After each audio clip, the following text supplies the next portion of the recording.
Hello दोस्तों, मैं संजीव कुमार। अपना स्टडी केयर में आपका स्वागत है। तो जहाँ तक जानते हैं कि आप हमें इसके बारे में मैं पहले ही नोटिफिकेशन आप लोग को दे चुका हूँ कि मैं 10th का क्लास शुरू से ही स्टार्ट करने वाला हूँ। तो आज ये 10वां क्लास का पहला क्लास है। तो आप हमारे चैनल से जुड़िए जल्द से जल्द, और आज से ही मैं क्लास 10th का वीडियो अपलोड करूंगा, जिसे आप फॉलो करेंगे, अच्छे से पढ़ेंगे। तो आइए, आज मैं सबसे पहले अपने इस 10th क्लास का फर्स्ट चैप्टर जो वास्तविक संख्या है, हम उसके बारे में पढ़ेंगे। तो अच्छे से ध्यान दीजिए और कॉपी किताब लेकर बैठिए, कलम लेकर बैठिए अच्छे से, और कांस्टेंट माइंड से पढ़िए, समझिए, तो आपको बेहतर ढंग से समझ में जरूर आएगा। तो आइए दोस्तों, मैं आज वास्तविक संख्या के बारे में आपको जानकारी दूंगा, जो क्लास 10th का पहला चैप्टर है। तो हमें वास्तविक संख्या में पढ़ना है कि सबसे पहले हम जानेंगे कि आखिर वास्तविक संख्या होता क्या है। तो वास्तविक संख्या होता है कि जो भी संख्या को हम इस नंबर लाइन पे डिनोट करेंगे, इस नंबर लाइन पे रखेंगे, जो इस नंबर लाइन के बीच आएगा, उसी को हम कहते हैं वास्तविक संख्या। जैसे माइनस इन्फिनेटिव से इन्फिनेटिव तक की संख्या को कहते हैं वास्तविक संख्या। इसके अंदर जितनी संख्या आ जाए, और रूट में हो, चाहे कुछ भी हो, जीरो, निगेटिव, कुछ भी हो, उससे हम कहते हैं वास्तविक संख्या। तो आपको वास्तविक संख्या के बारे में समझ में आ गया होगा। तो अब आखिर वास्तविक संख्या में हमको पढ़ना क्या है। तो इसमें हमें एक तरह से मसा निकालना है, लसा निकालना है, गुणनखंड तोड़ना है, हर एक प्रकार की चीजें इसमें पढ़नी है। तो जैसे कि मसा निकालना, मसा निकालने के लिए तो जनरल हम लोग लोअर क्लास में तो पढ़ चुके हैं, पर हमें क्लास 10th के लिए जो पढ़ना है, जो फर्स्ट चैप्टर वास्तविक संख्या, उसमें जो पढ़ना है वो हम पढ़ेंगे आज।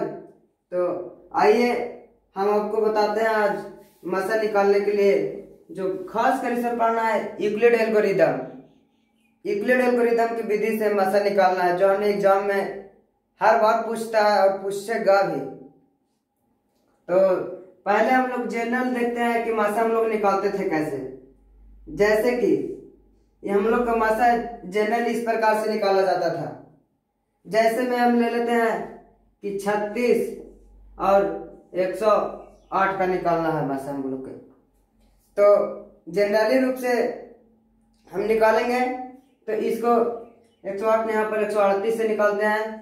तो यहाँ पर लगाएंगे तो 36 दिया, 78 से 108, इसे ऐसे निकालते थे हम लोग मसा। बचा कितना? 30। फिर यहां से आया 36, एक मरतबा लगाएंगे तो 30, बचा कितना? 6। अब यहां से आएंगे 30, तो 6 बचे 30। हमारा मासा जो होता था, ये हो जाता था हमारा मासा।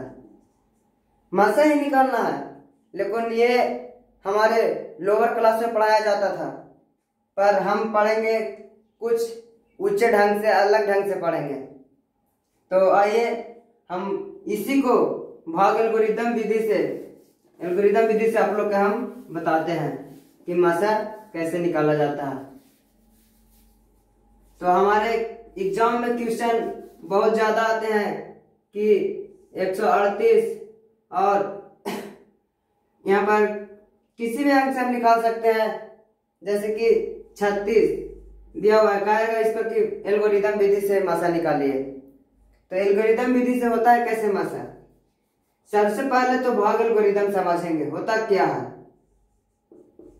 भाग एल्गोरिदम। ठीक है, तो भाग एल्गोरिदम होता है जो हम लोग पढ़े हैं, भाज्य बराबर भाजक गुने भागफल जोड़ शेष। यही है हमारा यहाँ पर पढ़ने के लिए, भाज्य बराबर भाजक गुने भागफल प्लस शेष। इसी को हम इंग्लिश में डिनोट करते हैं ए बराबर बी क्यू प्लस आर से डिनोट करते हैं। यही हमारा भाग एल्गोरिदम विधि। इसी से हमें इसका सॉल्यूशन निकाल के क्या निकालना है, मसा निकालना है। तो आइए मसा हम निकालते हैं और इसमें समझेंगे अगर यहाँ पर आर के वैल्यू अगर 0 आ जाता है तो हमारा मसा ये बी होगा, जो हमारा हो जाएगा मसा हो जाएगा। समझ में आया? यहाँ पर अगर इसका मान अगर 0 आ जाता है तो जो यहाँ पर वैल्यू होगा वो हमारा मसा होगा। ठीक है दोस्तों, तो समझिए। आगे आपको मैं बता दूंगा, आपको बना कर दिखाऊंगा तो आपको खुद समझ में आ जाएगा। तो आइए बनाते हैं।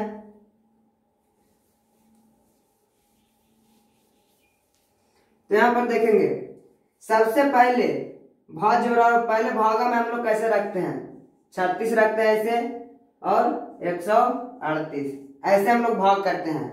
जैसे यहाँ पर भाज्य, इसको क्या कहते हैं भाज्य, तो भाज्य के हम लोग कहाँ रखेंगे, पता ना, भाज्य बराबर भाजक गुने भागफल प्लस शेष। जस्ट हमें इसे भाग देकर ही बनाना है। तो यहाँ पर देखेंगे भाज्य कितना हमें रखना है 138, मतलब कि दोनों में जो बड़ा होगा उसे यहाँ रखेंगे भाजक, भाज्य के जगह, और जो छोटा होगा उसे भाजक के जगह रखेंगे, तो 36 रखेंगे। अब इसका हम भागा करेंगे यहाँ से, तो 36 से कितना मरतबा करेंगे, 36 दिया 78 से 108, हमारा बच गया कितना 30। ये हो गया हमारा क्या शेष, ठीक। और ये हो गया हमारा भाजक, और ये हो गया भागफल। तो जहां जहां जैसे जैसे है वैसे वैसे हम इसका मान रखेंगे। तो यहाँ पर रखिए भागफल कितना हमारा है 3 प्लस शेष, तो शेष हमारा कितना बच गया 30। तो अब हमें पहले क्या मैंने बताया था कि जब r बराबर 0 होगा तभी ये होगा जो क्या होगा मसा, पर अभी r बराबर हमारा 0 नहीं है। तो r बराबर 0 नहीं है तो फिर अगला स्टेप में चलेंगे हम लोग। तो अगला स्टेप में जो भाजक है वो अगली बार में भाज्य बन जाएगा, तो यहाँ पर फिर से 36 लिखेंगे, और जो शेष है वो भाजक बन जाएगा, तो भाजक कितना है 30। फिर से भाग करेंगे वैसे जैसे इसका किए वैसे करेंगे, मतलब कि ऐसा गुना करें कि हमेशा भाजक जो हो वो हमेशा शेषफल से क्या हो छोटा हो, तभी हम करेंगे। तो देखिए यहाँ पर करते हैं कितना से 30 से 36 में भाग करते हैं, तो कितना मरतबा, एक मरतबा लगाएंगे, मेरा शेषफल आ गया कितना 6। तो अब ये हो गया शेषफल, ये हो गया भाज्य, ये हो गया भागफल और ये हो गया भाजक। तो यहाँ पर भागफल मेरा कितना आ गया 1 प्लस शेष आ गया मेरा 6। अभी भी हम इससे मसा नहीं कर सकते हैं, क्यों, क्योंकि r बराबर 0 मतलब नहीं है, शेषफल 0 नहीं है। तो फिर अगला स्टेप में चलेंगे। तो अगला स्टेप में हमने बताया कि भाजक जो है बन जाता है भाज्य, तो भाजक को फिर से भाज्य बना देंगे 30। अब जो शेषफल है वो भाजक बन जाता है, तो यहाँ पर 6। अब देखेंगे यहाँ पर 0 नहीं है इसलिए अभी मसा नहीं, इसको बता सकते हैं। अगले स्टेप में देखिए अब कितना मरतबे गुना करेंगे कि ये पूरा कट जाएगा या उससे कम आएगा। तो मैं 6 5 30 पूरा आ गया, तो शेषफल कितना बच गया हमारा 0। हमने पहले क्या बताया आपको कि अगर शेष बराबर अगर 0 हो जाए तो हमारा ये होगा जो होगा क्या मसा, तो हमें मसा तो ही निकालना है। तो मसा हमारा कितना हो गया, तो मसा बराबर 6 आंसर। क्या उससे भी हमने बनाया था तो मसा 6 ही आया था। तो आपको अच्छे ढंग से भाग एल्गोरिथम समझ में आ गया होगा, नहीं तो आप दोबारा इसको रिपीट करके देख सकते हैं। ऐसे मैं एक बार और बता देता हूं। इसमें देखिए भाज्य बराबर भाजक गुने भागफल प्लस शेष, ये होता है हमेशा भाज्य, जो सबसे बड़ा होता है वो होता है भाज्य, और जो छोटा होता है वो होता है भाजक। तो हम इससे कितना मर्तबा गुना करेंगे कि इससे छोटा या इसके बराबर आए। तो हम 36 में 3 मर्तबा गुना किए, तो 36 दिया होता है 108। 108 क्या इससे छोटा है? अगर 36 4 मर्तबा गुना करते तो हमें इससे ज्यादा प्राप्त होता, इसलिए हम उससे छोटा प्राप्त करेंगे इससे। तो 108 आया तो हमें शेष बच गया 30। अब शेष 0 नहीं आएगा तो हम अगला स्टेप में चलेंगे। अगर शेष अगर यहाँ पर ही 0 आ जाता तो हमारा मासा ये होता, लेकिन अभी नहीं हो सकता। तो देखिए अब आगे स्टेप में इससे भाजक को भाज्य बना लेते हैं और शेषफल को भाजक बना लेते हैं। उसी प्रकार फिर 30 में 1 मर्तबा गुना किए तो 30 आया, इससे ज्यादा नहीं आना चाहिए। अगर 30 में 2 मर्तबा करते तो हमें 60 आ जाता, तो क्यों इससे बड़ा हो जाता, इसलिए हमें इससे नहीं लेना। तो 30 से कम 30, अब हमारा शेषफल बच गया 6। इसमें भी शेष 0 नहीं आया। अब अगले स्टेप में चलेंगे, इससे बना देंगे भाज्य और इसको बना देंगे भाजक। अगली बार गुना करेंगे 6 5 30। अब हमें पूरा प्राप्त हो गया। अब पूरा प्राप्त हो गया तो हमारा शेषफल बच गया 0, इसलिए हमारा मासा जो यहाँ पर किसके जगह भाजक के जगह जो होगा वो हमारा हो जाएगा क्या, मासा हो जाएगा। जैसे हमें कह सकते हैं कि A बराबर B गुने Q और प्लस R, जो हमारा B होगा वही होगा हमारा मासा। आप इसे समझें अच्छा से। तो ठीक है, भाग एल्गोरिथम तो हमें एकदम पूछता है, इसलिए इसे ध्यान से बारीकी रूप से समझेंगे तो समझ में आएगा। तो अब आइए हम आपको आगे बताते हैं कुछ इसी में।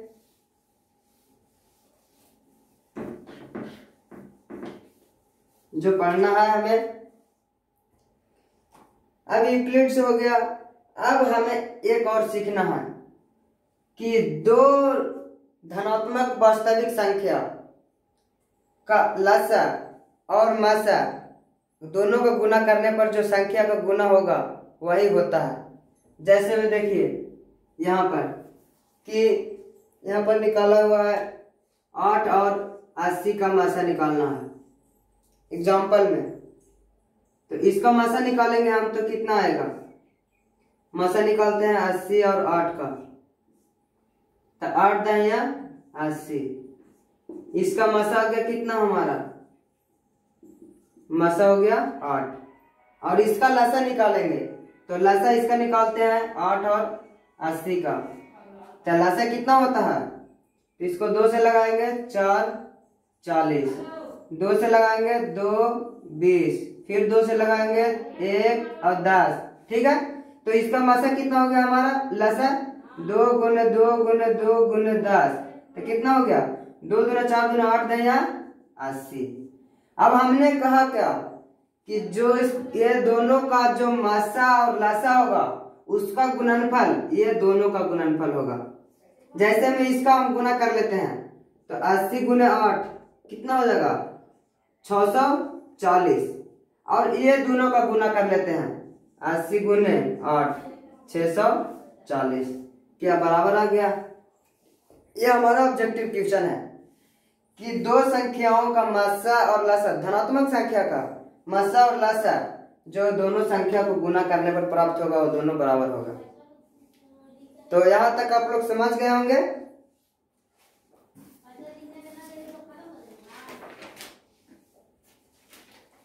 अब हमें समझना है क्या, वास्तविक संख्या, परिमेय संख्या के बारे में और अपरिमेय संख्या के बारे में समझना है हमें। तो आइए समझाते हैं कि परिमेय संख्या और अपरिमेय संख्या क्या होता है।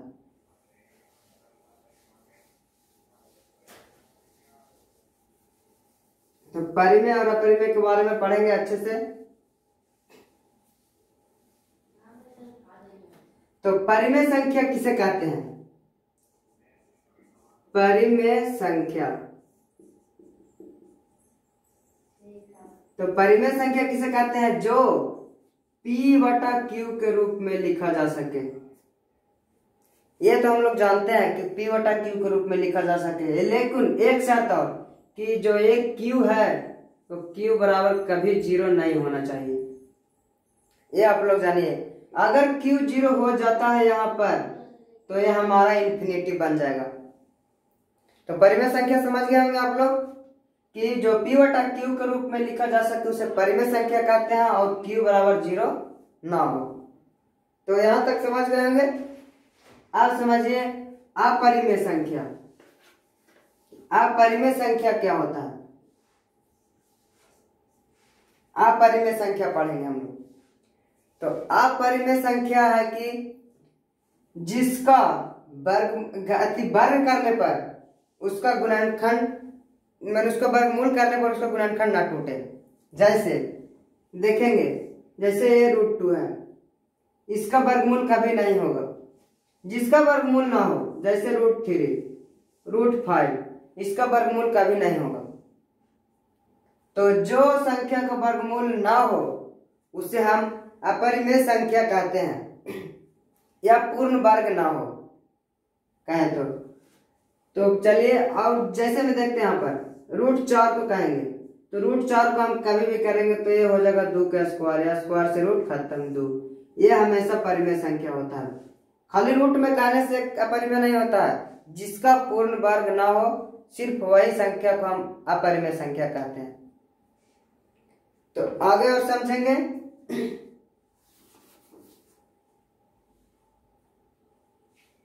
परिमेय और अपरिमेय आप लोग समझ गए होंगे। तो अब देखेंगे आगे कि एक परिमेय संख्या और अपरिमेय संख्या का गुणनफल हमेशा अपरिमेय होता है। जैसे परिमेय संख्या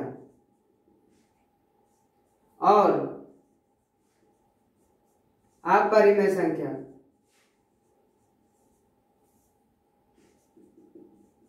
का गुणनफल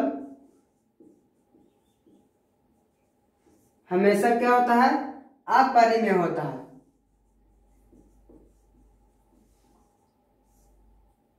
जिसे देखेंगे हम इसको, जैसे हम परिमेय संख्या हम कितना मानते हैं, कोई भी संख्या जो p बटा q के रूप में लिखा जा सके परिमेय संख्या हम कहते हैं उसको। जैसे देखेंगे यहाँ पर परिमेय संख्या 2 है गुने अपरिमेय संख्या जिसका पूर्ण वर्ग ना हो, जैसे में √3। अब ये दोनों का गुना करेंगे तो आ जाएगा कितना? 2√3। क्या यह अपरिमेय संख्या है? यस, यह अपरिमेय संख्या होगा। तो एक परिमेय संख्या और अपरिमेय संख्या का गुणनफल हमेशा अपरिमेय होता है, और परिमेय संख्या अपरिमेय संख्या का योगफल भी अपरिमेय संख्या होता है। तो आप ये समझ गए होंगे। अब आगे देखेंगे।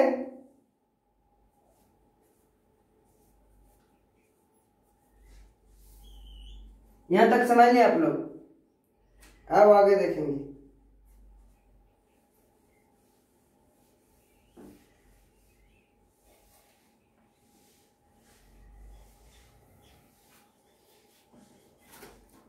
अब आगे देखेंगे कि एक परिमेय संख्या का दशमलव प्रसार शांत कब होता है। तो हम समझेंगे कि परिमेय संख्या किसे कहते हैं? जो p बटा q के रूप में लिखा जाए और q बराबर 0 ना हो, इसे परिमेय संख्या कहते हैं। अब ऐसा हमें क्वेश्चन दिया है जिसका दशमलव प्रसार शांत कब होगा। ऐसा p बटा q के रूप में कोई भी क्वेश्चन दिया है उसका दशमलव प्रसार शांत तभी होगा जब ये q का मान जो होगा, q का जो गुणनखंड होगा और 2 के पावर m गुने 5 के पावर n के रूप में होगा, तो इसका दशमलव प्रसार हमेशा शांत होगा। समझ में आ गया कि q का मान 2 के पावर m गुने 5 के पावर n के रूप में रहे तो उसका दशमलव प्रसार शांत होगा। जैसे में हम एग्जाम्पल आपको देते हैं कि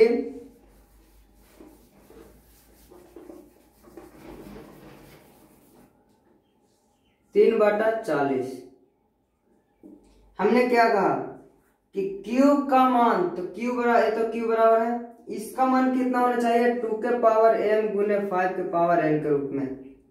तो इसका गुणनखंड ऐसा होना चाहिए। इसका गुणनखंड तोड़ेंगे 40 से 20, 10, 5। क्या हम इसे कैसे लिख सकते हैं? 2 के पावर कितना है? 1 2 3, 2 के पावर 3 गुने 5, 5 के पावर 1। क्या 2 के पावर m गुने 5 के पावर n के रूप में आ गया? तो इसे हम कितना लिख सकते हैं कि 3/2 के पावर 3 गुने 5 के पावर 1। हमने बताया था कि जिसका गुणनखंड q का गुणनखंड 2 के पावर m गुने 5 के पावर n के रूप में आ जाए उसका दशमलव प्रसार शांत होगा। तो ये हम इसे कह सकते हैं कि एक शांत दशमलव है। अब देखेंगे आगे, इसमें एग्जांपल और देते हैं आपको।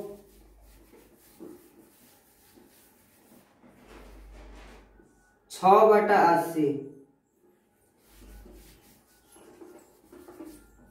80 का देखेंगे तो ऊपर 6, ऊपर से हमें लेना देना नहीं है। लेना देना हमें q के मान 2 के पावर m गुने 5 के पावर n के रूप में होना चाहिए। तो इसका 80 का गुणनखंड करेंगे 40, 20, 2 से 10 और 2 से 5 ऐसे लिखेंगे। तो 6/2 के पावर 4 गुने 5 के पावर 1। ऐसे भी कह सकते हैं कि q का मान 2 के पावर m गुने 5 के पावर n के रूप में आया है। तो यह दशमलव प्रसार तो ऐसे भी शांत होगा। लेकिन यहाँ पर जो हम कर सकते हैं कि इसे भी लिख सकते हैं 2 गुने 3 के फॉर्म में। हमेशा इसको ऐसा फॉर्म में ला दें ऊपर जो दोबारा किसी से ना कटे। तो इसको ऐसा फॉर्म में ला दिए तो क्या यहाँ से कट गया तो यहाँ बच गया 3। तो यहाँ पर लिख सकते हैं 3/2 के पावर 3 गुने 5 के पावर 1। इसका दशमलव प्रसार शांत होगा। आप लोग समझ गए? तो आगे अब चलिए आपको बताते हैं कि यूक्लिड की विधि से हम निकालें कि 2 का मासा निकालें। अगर पूछ दे कि यहाँ पर 3 का मासा निकालिए यूक्लिड एल्गोरिथम से तो हम कैसे निकालेंगे, तो वो भी हम आपको बता देते हैं।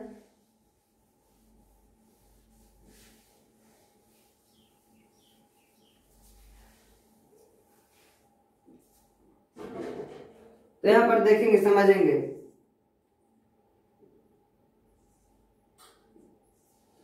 55, 66 और 404 एग्जाम्पल कोई भी हो, हमें एग्जाम्पल से कोई मतलब नहीं है, सिर्फ हमें बनाने आना चाहिए। यहाँ पर 56 और यहाँ पर 66। तो देखिएगा, समझिएगा अच्छे से। पहले हमें निकालना है किसका? सबसे पहले हमें सबसे छोटा और उससे बड़ा से निकालना है। तो यहाँ पर निकालेंगे कैसे? सबसे छोटा, तो सबसे छोटा हमें यह है और इससे बड़ा क्या है? यह है। तो हम बताए थे कि जो बड़ा होता है उसे भाज्य के रूप में रखते हैं। तो भाज्य के रूप में 66 हो गया और भाजक के रूप में 56 हो गया। अब इसे हम कितने मर्तबे लगाएंगे? तो हमने बताया था कि इससे इसमें भाग देना है, तो इससे और गुना करना है कितना? जो इससे छोटा हो। तो इससे छोटा करने के लिए हमें कितना से? 1 से गुना करेंगे। 2 से गुना करेंगे तो हमें बहुत ज्यादा प्राप्त होगा, इसलिए 1 से गुना करेंगे। तो 1 से गुना करेंगे तो 56 और शेषफल हमें कितना बचेगा? 66 में 56 गया तो 10। अब यहाँ पर r का मान 0 नहीं हुआ तो हम इसे अगले स्टेप तक लेकर जाएंगे। तो अगला स्टेप में फिर 56 को यहाँ लिखेंगे और इसे भाजक के रूप में लाएंगे। अब कितना मर्तबे गुना करेंगे कि इसके बराबर आए या इससे छोटा है? तो कितना मर्तबे?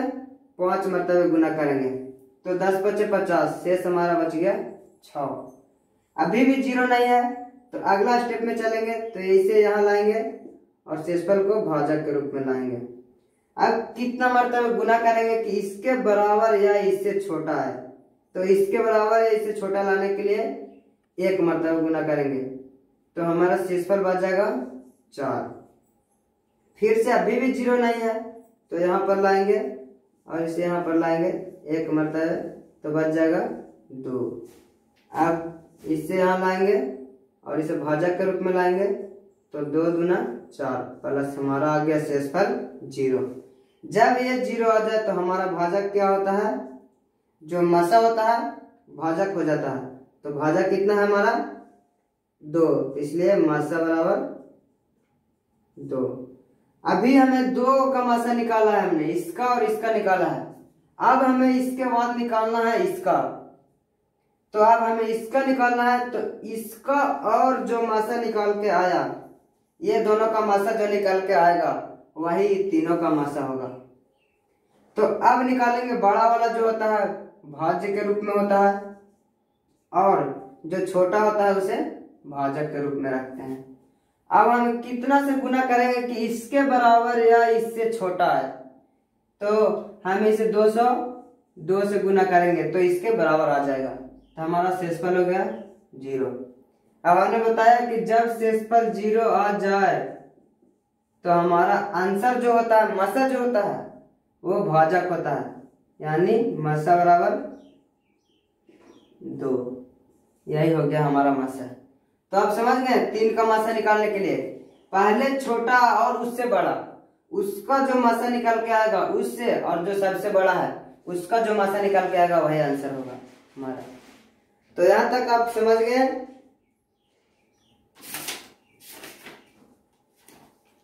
अब आगे क्वेश्चन जो हमेशा 2 नंबर में पूछता है हमारा, उसके बारे में हम बताते हैं।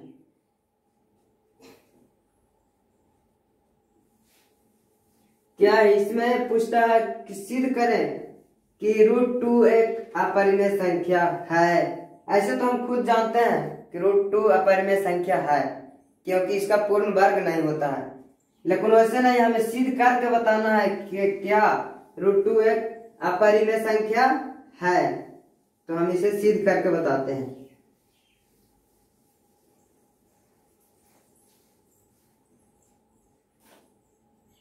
तो देखिए यहाँ पर क्वेश्चन होता है कि सिद्ध करें कि √2 एक अपरिमेय संख्या है। यही क्वेश्चन आता है, हमें 2 नंबर में पूछता है। यहाँ पर √2 की जगह जरूरी नहीं कि √2 रहे, कोई भी अपरिमेय संख्या हो सकता है यहाँ पर। तो अभी मैं √2 का भी एग्जांपल लेकर बता रहा हूं। तो देखेंगे यहाँ पर, जैसे में पहले हमें मानना होगा कि √2 एक परिमेय संख्या है नहीं रियली में, पर मानना है हमें। तो यहाँ पर लिखेंगे कि माना कि √2 एक परिमेय संख्या है। अगर मान लिया है कि √2 एक परिमेय संख्या है, तो हम ऐसे लिख सकते हैं इसे कि √2 बराबर p/q। जहां लिख सकते हैं ऐसे कि q बराबर ≠ 0 लिख सकते हैं। तो जब हम ऐसे मान लिए हैं कि √2 एक परिमेय संख्या है, ये तो परिमेय संख्या है ही, तो अब इसको दोनों तरफ वर्ग करेंगे इसका। तो दोनों तरफ वर्ग करने पर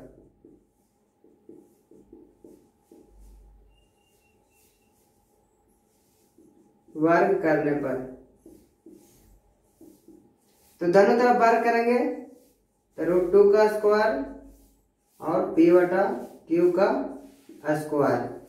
अब देखेंगे ये तो √2 का स्क्वायर हो जाएगा 2, और यहाँ हो जाएगा p² और बटा में हो जाएगा q²।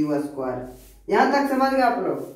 दोनों तरफ वर्ग करेंगे तो यहाँ पर हो जाएगा कि √2 का स्क्वायर तो 2 और p² बटा q²।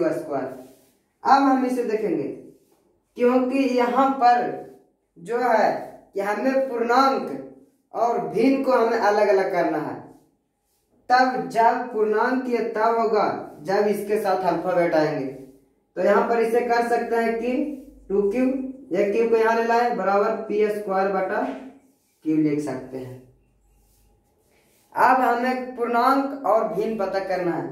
तो पूर्णांक इसे हम क्या कह सकते हैं कि पूर्णांक है, और ये क्या है, भिन्न है। तो क्या दोनों बराबर हैं? कभी नहीं बराबर है। तो पूर्णांक और भिन्न दोनों बराबर नहीं है, इसलिए हम कह सकते हैं क्या कि यहां पर लिखेंगे, इसलिए √2 एक अपरिमेय संख्या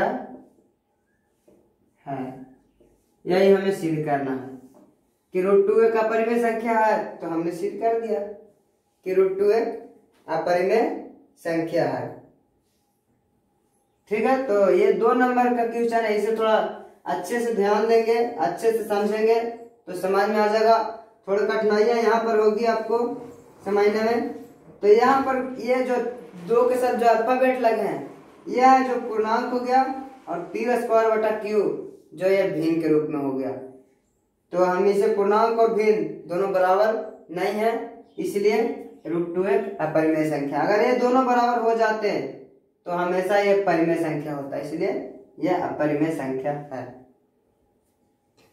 तो ठीक है, आज इतना ही, और अगले क्लास में मिलेंगे, इसी चैप्टर में मिलेंगे। आपको इस चैप्टर के क्वेश्चन का सलूशन भी आपको देंगे, आप क्वेश्चन इससे देखकर बनाएंगे, इस कॉन्सेप्ट को समझकर बनाएंगे तो जरूर बनेगा। तो ठीक है, यहीं तक आज क्लास समाप्त करते हैं।